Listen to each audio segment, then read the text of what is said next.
This is Radio Hereford FC, the home of the Bulls.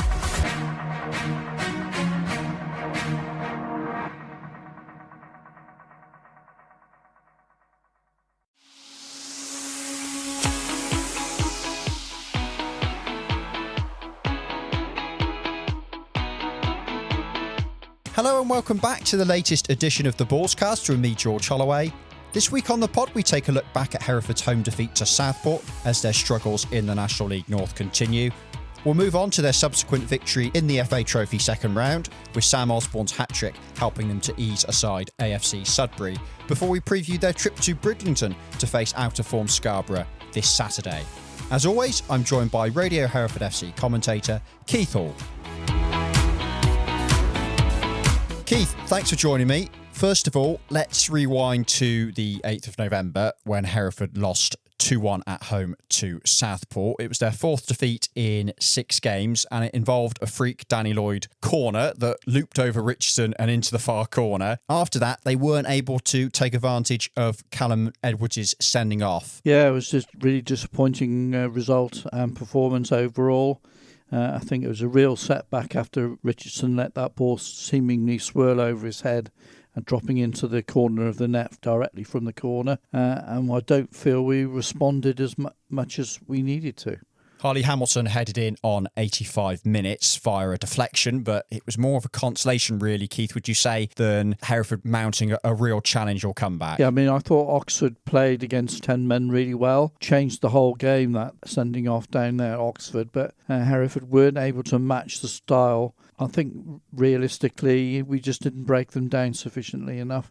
And yeah, we got the 1 goal back, but I never felt that we were likely to get a result out of it. Let's move on then to Saturday and the Bulls' progression to the FA Trophy third round, thanks to a 5-1 win at AFC Sudbury, who have been struggling at the foot of the Southern League Premier Central Division table for much of the season.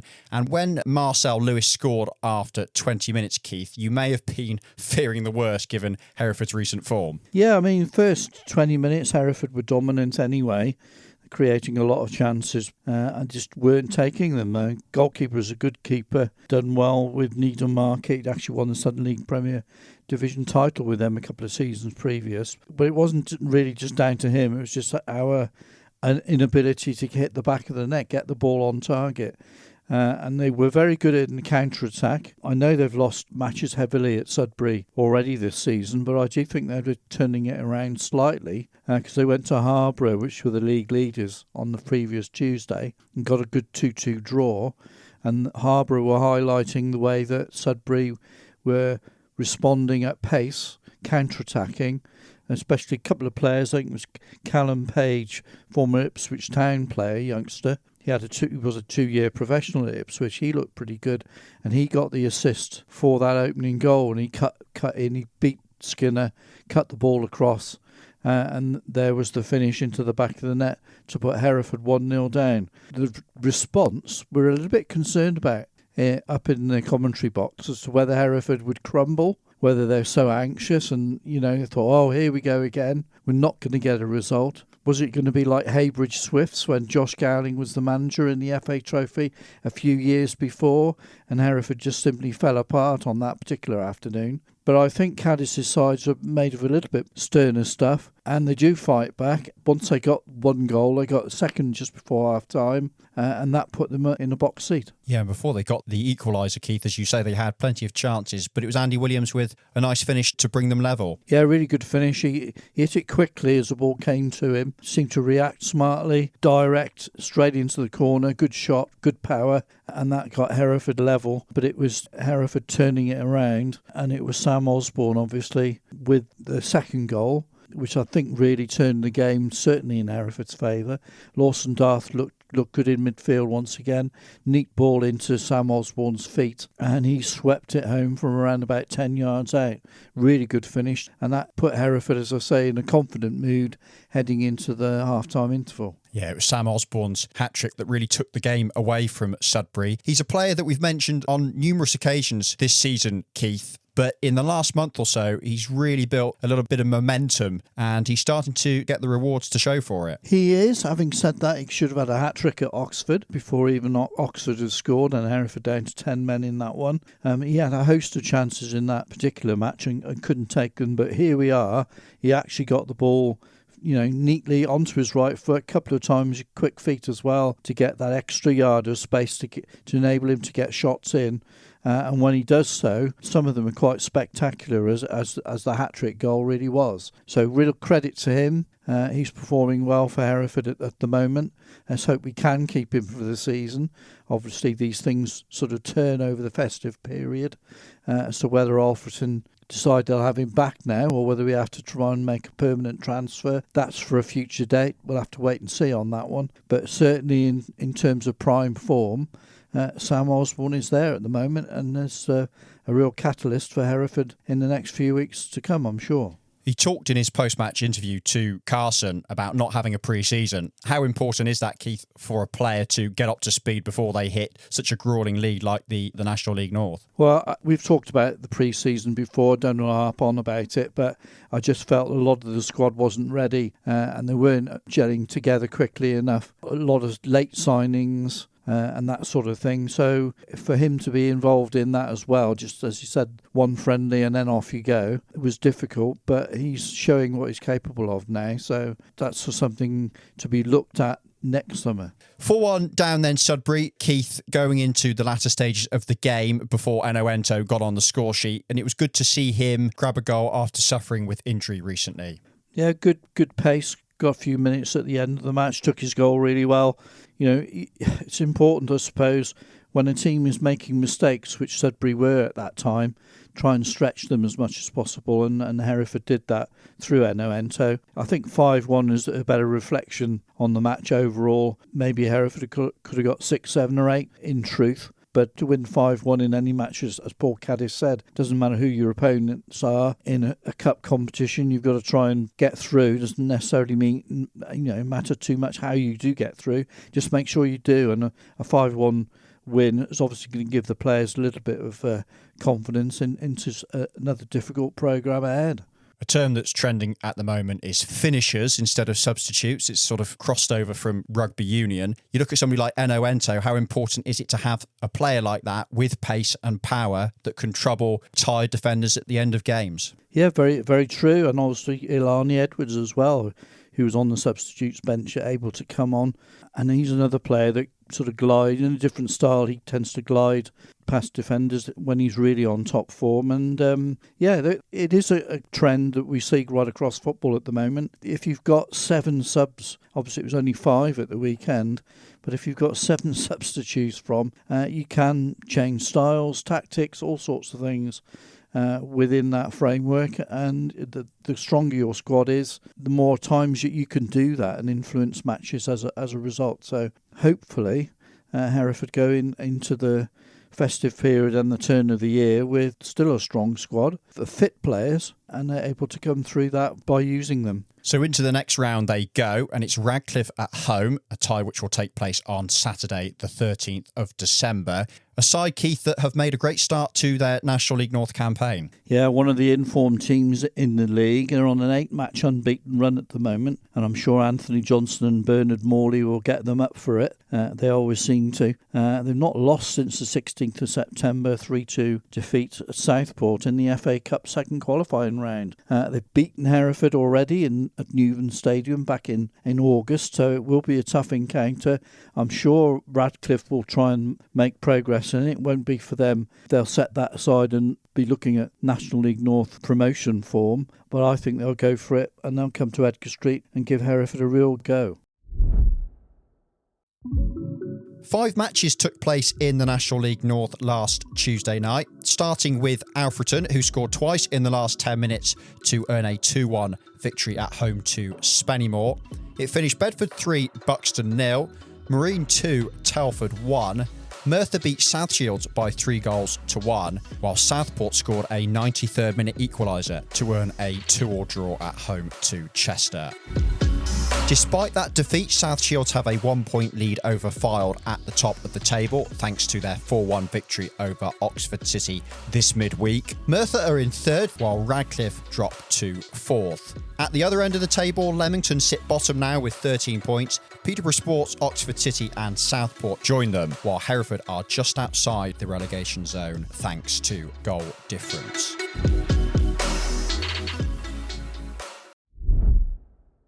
Hereford are back in action this Saturday as they take on Scarborough in Bridlington due to the Sea Dogs' well-documented pitch issues. Jonathan Greening's side have had a flying start to the season but have lost 4 of their last 5 matches and suffered a surprise defeat at Step 3 Leek Town in the FA Trophy. 2 relatively out-of-form sides going head-to-head. Yeah, in terms of that, yeah, Scarborough definitely, they've lost 5 of the last 6 overall. Away defeats at Telford, South Shields, Worksop and Leek in the FA Trophy, as you say. But they have got the second best home form behind South Shields in the National League North. So it's not a question, I don't think, of Scarborough being concerned about, playing at Bridlington. They seem to have adjusted really, really well. And they've beaten Fylde there by 2-1, which was a good result. Fylde towards the top of the table. Buxton, they beat 2-1 there as well. So it's one of those matches that you look to now and you think, can Hereford respond positively from that confidence-boosting win at Sudbury, albeit in the trophy, and go there and show the same open style of football? Because I think that's the way to go. Scarborough under Jonathan Greening, they do like to pass the ball around on the deck, and so could have a good game in prospect, an entertaining match in prospect. And I think, provided supporters see that, they'll see the positive way that Hereford play. They'll be up for it. Who are the danger men for Scarborough? Well, new signing actually. You've got Rocco Coyle on the bench at Leek. He's on loan from Hull City for a month.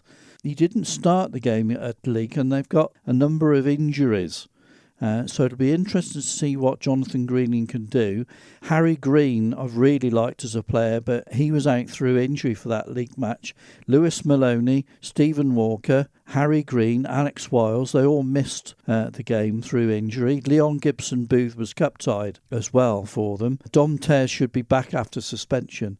So they could change the team 4 or 5 from the side that lost at Leek. And sometimes, if you do go into the trophy with sort of a side that's not your normal team that you'd like to put out, maybe you call it your strongest team, not your strongest 11, then you come a cropper, and I think that's probably what happened at Leek. So I think back at Bridlington, I think Scarborough will be a different prospect, but be interesting to see what Coyle's all about if he actually starts from Hull, because he's been playing for Boston United in the National League this season, 18 appearances on loan. He's only 19, and he could be somebody Hereford will have to look out for. They have a number of players, Keith, that have been at Scarborough for a few years now and at a level and in a league which sees a lot of change, particularly in terms of the squads. Does that bear fruit for teams and clubs like Scarborough who keep a core squad together? Yeah, I've been doing that, I think, ever since Jonathan Greening took over back in May 2021. And he does get good team spirit as a result. And, it's a further continuity of that. And they're in the playoff positions. They're 5th at the moment. He'll be looking to try and maintain that for the rest of the season.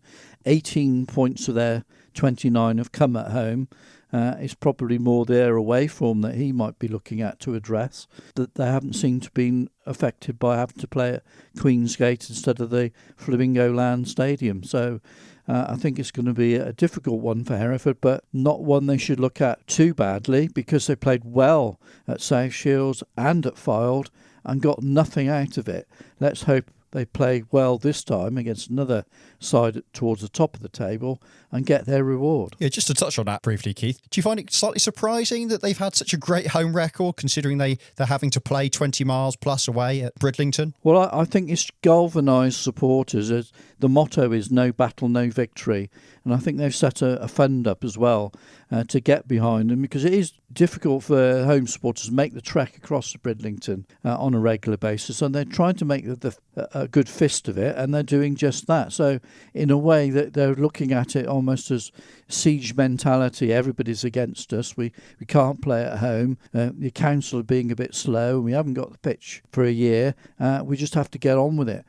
So they're, literally rolling their sleeves up and giving it a good go at Queensgate. Do you expect to see many changes to the side that started the match at Sudbury? I'm not sure, really. I was a little bit shocked that Gus Mafuta didn't start and Ilani Edwards didn't start. But to be fair, Charlie Cooper came into midfield and he battled well, I felt, for Hereford, just keeping it simple, just moving it along and letting the creative players, the more positive, the more direct players like Sam Osborne to give it a good go. So he may well keep it the same. We had Campbell and Williams as a partnership up front. We'll wait to see if that continues or whether we drop to a 4-2-3-1 formation again. I'm not sure. I think Scarborough will be quite open. They'll play it.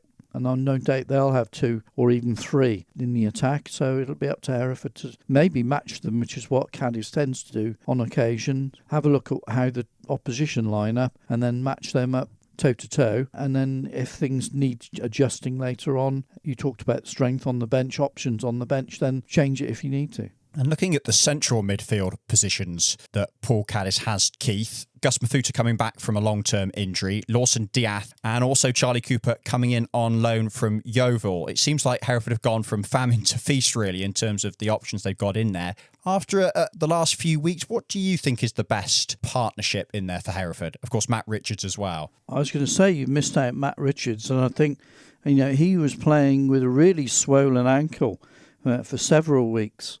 And he still got through it. And you ask sometimes players to give you commitment, and he was certainly in that frame of mind, despite a swollen ankle, and he was still, participating as much as he possibly could. So, yeah, there are options there for Caddis to go to, and depends what he thinks will be the best combination on any one particular day, I suppose. Do you need more of an enforcing midfield players, or can you be a little bit more expansive, a bit further up the pitch? And that'll come into his frame of mind. Who's he going to select as those combinations? Does he want somebody in that central number 10 role in front of the 2 enforcing midfield players, or does he go to a straight 4-4-2? That's what you pay a manager for, to make those correct calls. And I'm sure, like many Bulls fans, Keith, Paul Caddis will be hoping that the FA Trophy win at Sudbury and also an FA Trophy run this season can help to build a little bit of momentum in the season. Yeah, well, if they can still address the first goal being conceded. It's now 17 matches out of 20. And I know Paul Caddis, he's been mentioning in interviews recently, I'm fed up with all these analysis and these stats. Well, I'm sorry, Paul, that is a fact. Your team has conceded the first goal in 17 out of 20 matches. That tells you whether players are not focused right at the start of a game or whatever. Their inability to score first is coming back to haunt them. Sudbury did it, didn't they? Took 20 minutes. We hadn't scored, all over them to a degree. They gave one real counter-attack down the left, cut the ball across, and they were suddenly in front. So that's something that Hereford do need to address. But if you look at it positively, Hereford now searching for their 5th away win of the season. I know a couple of those have been in cup ties, but they've got to look at the positives. What can they go and do up at Scarborough, who've been a pretty of a bogey side in recent seasons for Hereford, but under their former guys of Scarborough, I remember Hereford United getting quite a number of victories up at Scarborough. So it's not an impossible place to go to and get a victory, albeit Scarborough have won 6 and drawn 1 match at home this season. Well, it's another away trip for the Bulls next Tuesday after the Scarborough game as they take on Chester at the Diva Stadium, who seemingly, Keith, still have a little bit of a hangover from their playoff final defeat to Scunthorpe back in May. Yeah, I think they come into the season a little bit like Hereford. They were surprisingly in the bottom 6 for a while. I think they've slowly, gradually trying to claw their way back up the table. I always find the crowds strange at Chester because they tend to get on the backs of their players very, very soon. If they don't feel that they're getting the commitment levels and that they demand, and it does seem to affect team confidence from time to time. But when they get in a roll, they're a very noisy crowd, and they can affect games. I remember Hereford getting absolutely stuffed there a few years ago, and the crowd were really enjoying themselves on that particular occasion. But it's up to the Bulls to try and quieten it down, stem the flow, marshal troops at the back, all those normal sort of aptitudes that you're looking for certainly away at Chester. And the longer if the longer the game went on, then I'd be expecting Hereford to come out with a result. But they've got to be resilient. They've got to go there. Let's hope they go into that Chester game on the back of a few decent performances. And I think if they do, I know it's a midweek game at Chester, but normally Hereford get good travelling contingent going up to Chester, even though it might be a Tuesday night. Like to play there on a Saturday before long. Yeah, another big week for Hereford. Back-to-back away games. Keith, have you seen enough at Sudbury to believe that Hereford could make the most of these next 7 days? So difficult to tell, isn't it? Yeah, they suddenly got their shooting boots on, especially Sam Osborne. Although Omari Sterling-James, he got a hat-trick as well 3 weeks ago against Curzon. So maybe the tide has turned a little bit. Keep testing the goalkeeper. Get your efforts on target, which Hereford didn't in the first 20 minutes too much. And that's why they didn't have it even more comfortable than they did in the final 90 against Sudbury. But you can't criticise a 5-1 away success. I know Sudbury is struggling in their division, but you've still got to beat any team that you come up against. And to hit 5 has got to give you a little bit more confidence that it's turning your way.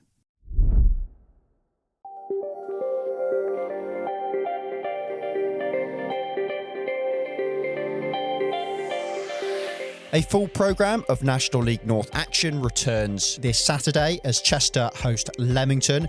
Chorley will play Bedford while Spennymoor are at Darlington. League leaders Fylde are at home to Buxton, while Macclesfield take on Kings Lynn. It's Peterborough Sports versus Radcliffe and Southport versus Kidderminster. Marine, who sit just outside the playoffs, will take on Oxford City, while Curzon Ashton are at Worksop.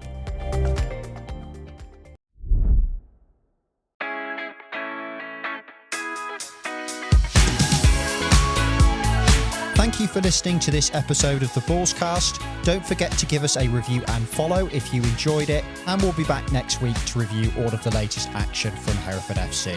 Until then, it's bye for now.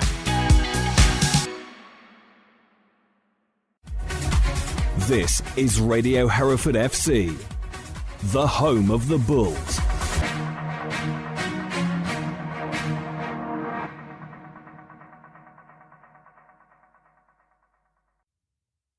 A full programme of National League North action returns this Saturday.